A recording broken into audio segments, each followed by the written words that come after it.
All right, what you're looking at is the bottom of a first gen Toyota differential, front differential. This is the drain plug. This is the fill plug.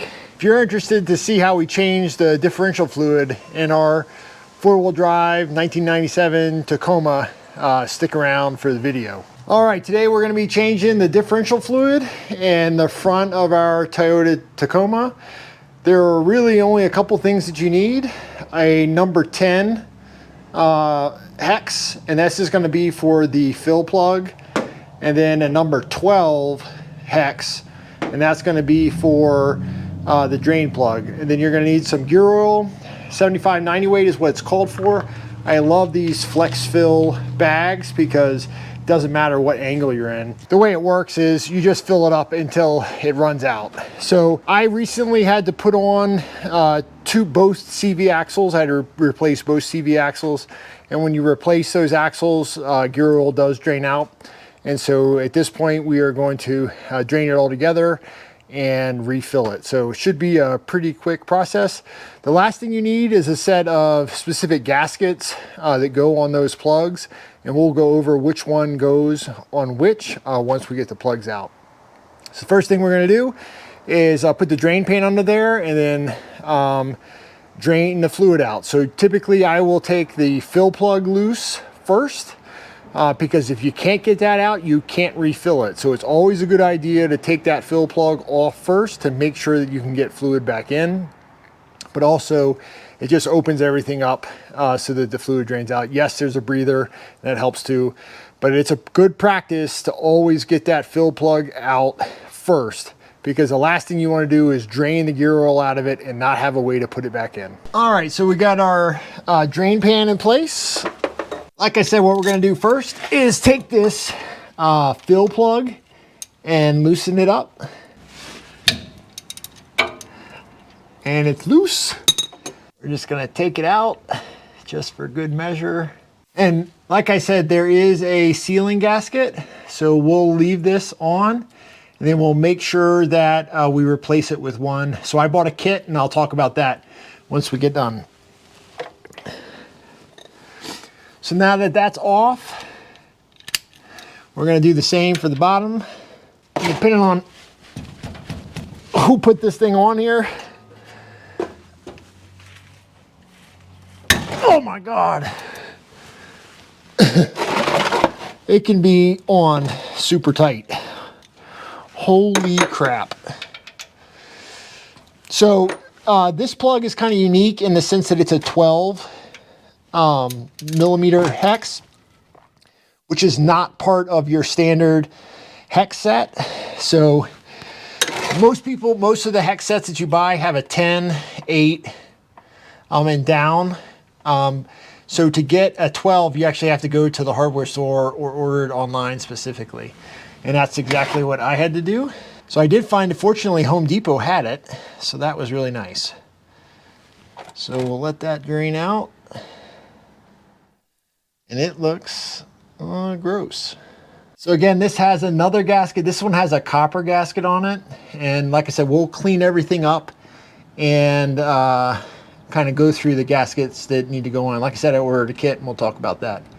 Also, if we look here, this is a magnet and everything looks nice and clean. There's some basic stuff which I would expect to be on there, but there's no chunks, which is really, really good, especially for a vehicle this old.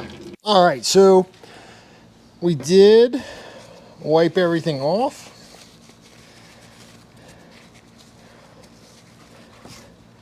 You can see there is a bunch of just fine metal particles. So the magnet is doing exactly what it's supposed to do. But this kind of stuff, this is normal. So nothing to be worried about there. All right, so in a pinch, you can reuse these gaskets if you want to. But it's easy enough to get these kits. So I ordered a kit off of Amazon and it comes with all the washers that you need. So you can see this is the copper one that we need for the drain plug. And then it has a bunch of these other washers, and these are crush washers. So the point is that they crush when you put it together. So you can see the flat side is going to go against the plug itself, and then the crush part is going to go close onto the front differential. So make sure you pick, because in here there's just some flat, and then there's the crush washers, and this is the one that you want.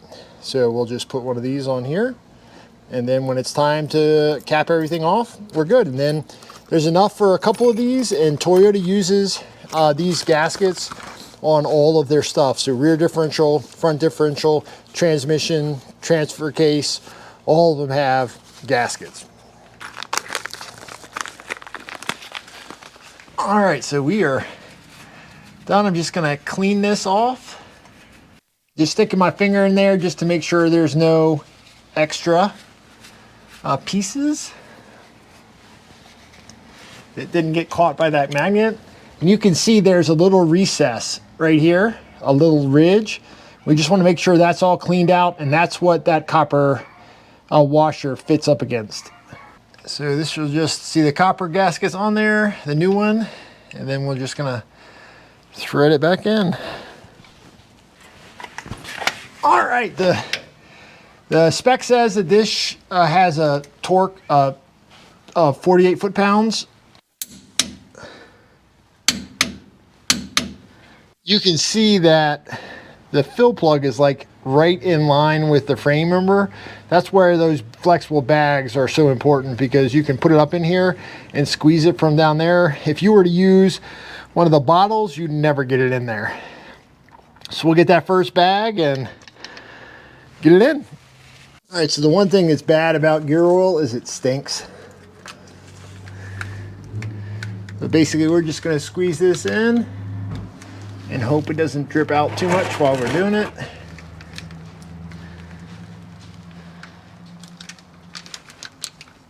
And like you said, if you had to use one of those hard bottles, it would be nearly impossible to get gear oil in this space.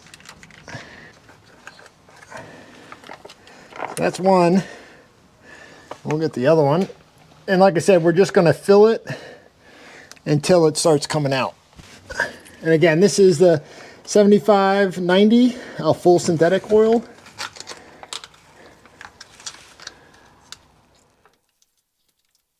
There we go. So we were right there. So like I said, it only takes a little bit, and then we'll put the fill plug in. And this one says the torque spec on this one is 29 foot-pounds to set that washer. Like I said, you're just crushing this washer, so it doesn't take a whole lot.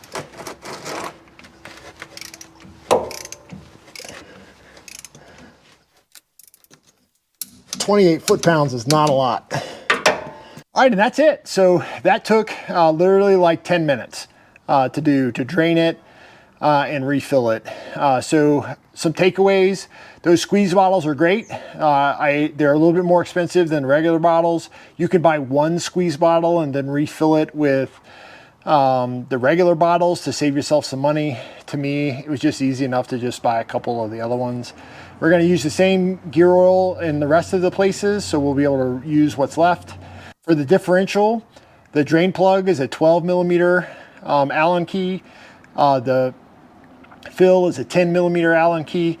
Make sure that you take that fill plug out first to make sure that you can get gear oil back in it. And again, 75/90 weight, full synthetic is going to do exactly what you need, about a quart and some change.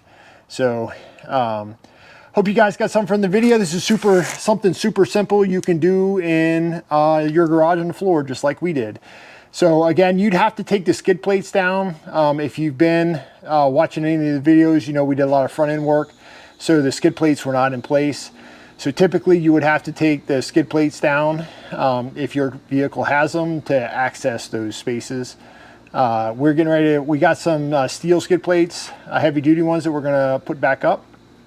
And as soon as we get the transmission serviced and the transfer case serviced, we'll put those in place. So I think they're gonna be pretty cool.